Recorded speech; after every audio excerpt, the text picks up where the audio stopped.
into his living quarters.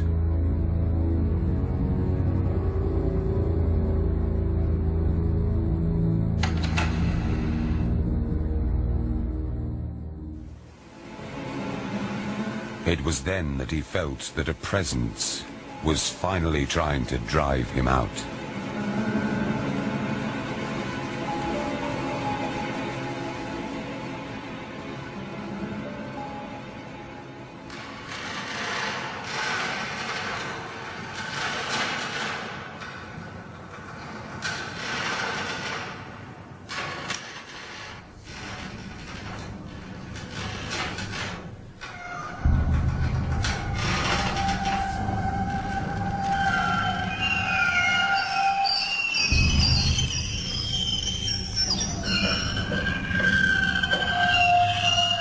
To be perfectly honest with you, I was terrified.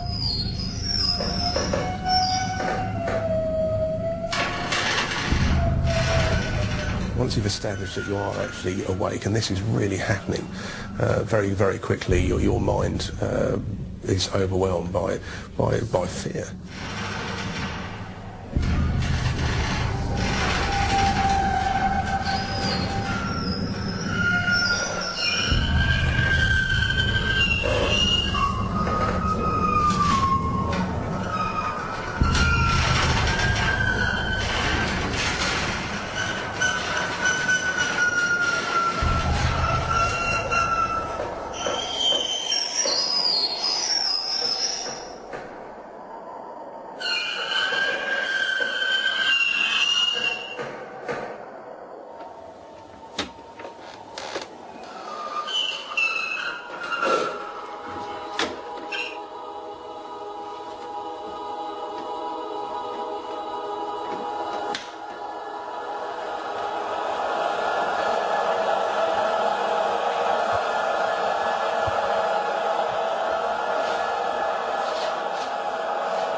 The bureau looked like it just moved 2 or 3 feet away from the wall where it's placed. I still can't believe I found myself in that situation. It was pure hell.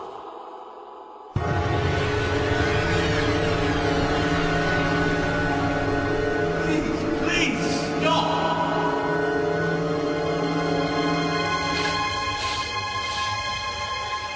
Why don't you leave me alone? It was the last call for me. I was desperate.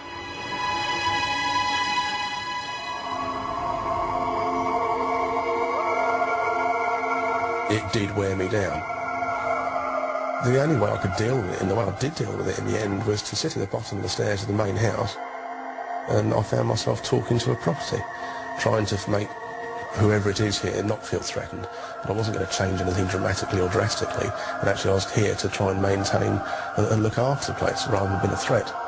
If that particular evening hadn't taken place, I'm sure I wouldn't be here now. Since that night, Chris has come to terms with life at the Priory, but he remains forever on his guard.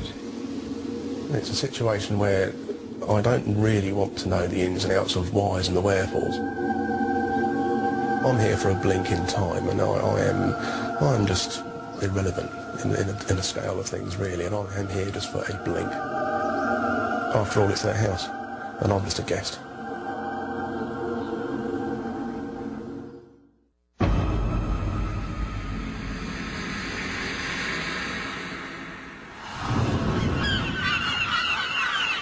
Is it perhaps possible that buildings are not mere bricks and mortar, that they can somehow carry the dark traces of an unseen world?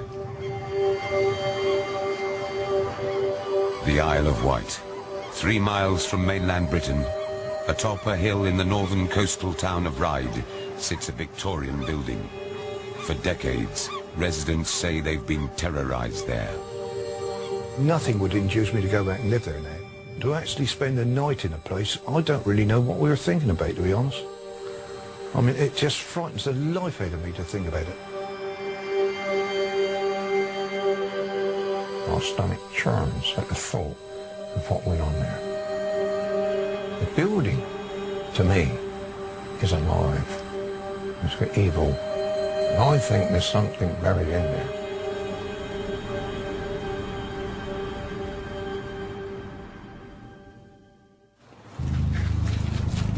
John and Margaret Oakley moved in to the top floor flat of the converted Victorian house, and at first, nothing suggested the events that would unfold. It was a gradual thing, to be quite honest. It wasn't really until some major situations occurred that I came to realise there was something not quite right. There's something outside yourself that seemed to be there. Something in the darkness that you can't see and you don't know what it is.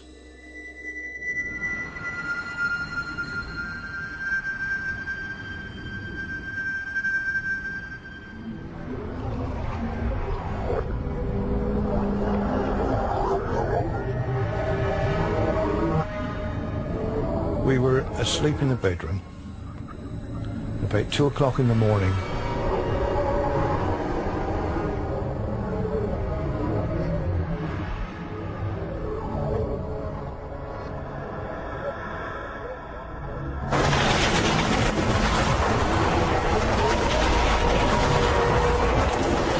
it was an attack, trying to envelop me. It was oppressive. I was paralysed with fear. I was frightened to put my hand in the bed to put the light on, for wondering what I was going to see.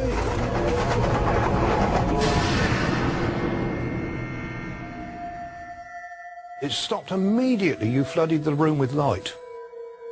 And it's even greater shock, really, to see that there wasn't anything there. Which was even worse, you know, because you can't defend yourself against nothing.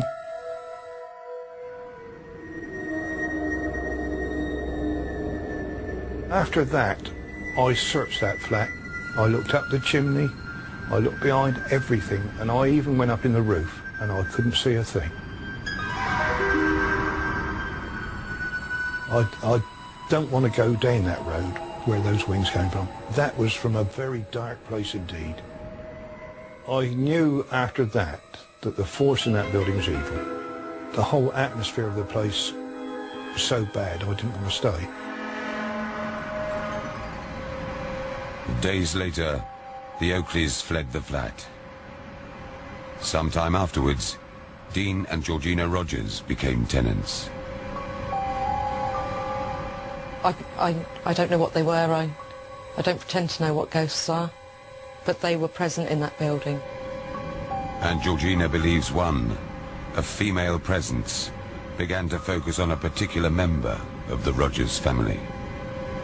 Everything I did with my son in the flat was being watched by her. It felt like she was present behind me every time I bathed him, every time I dressed him, every time I changed his nappy, every time I